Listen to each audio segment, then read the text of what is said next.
the biggest thing for me that I feel like has been lost is just like the camaraderie between teams when it's like, Yeah. I guarantee you, if you poll like every single player in the LCS, I would bet the majority of them would be like, if I could switch a player on my team for someone else, I would, kind of thing, right? It's like you're not necessarily playing with the people you want to play with. Whereas when we got our start, like nobody on our team would like want to switch someone, right? Yeah, exactly. It's like I've told this story before, but like for people who haven't heard it, we were Quantic when we qualified for LCS.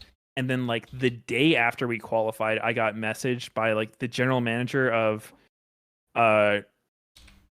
Team Coast, or like they were called like GGU back then. And they just got second in the previous split. And he was saying like, yo, like the owner of TSM, who was Jack at the time, like bought out GGU and he's making a super team. Like, we want you to be on it. And I was like, fuck yourself. Like, why? I just qualified with my team. I'm not abandoning my teammates. Yeah. Regardless of like what kind of super team you're putting together. I was like, if you have an offer for all of us, then I'll talk. But if not, like I'm playing with these guys. Like, they're my boys. Yep. And so then that's actually how Jack got started talking to High. And Jack ended up just selling the spot that he had from like GGU. That made Team Coast. He bought out Quantic. I think it was literally like $10,000 to buy our team at the time. Which, looking back, is a pretty fucking good investment. And so then Jack ended up being the owner of C9.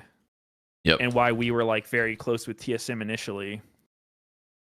And we were just, but like that level of camaraderie, right? It's like, I had a lot of hype, but it's like, I need my boys there with me. Yeah, I mean, it felt so much different.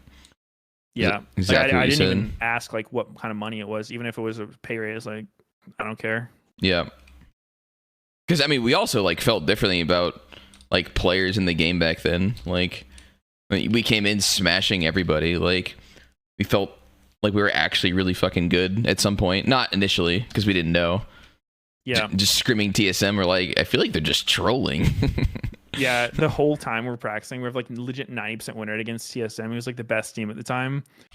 And we're like, dude, these guys like they must just sandbag scrims. They're just like trying to steal our strats, feel us out. Like, man, like I'm like nervous because we're winning so much. I'm like, fuck, like these aren't real games. Like, what's gonna happen when we actually play against teams that are trying? Yeah, because like I remember there was that one Game Cribs episode. Like the very tail end, Odd One has this thing where he's like, we started scrimming this new team, and I don't know if they're just god tier good or we're not, but like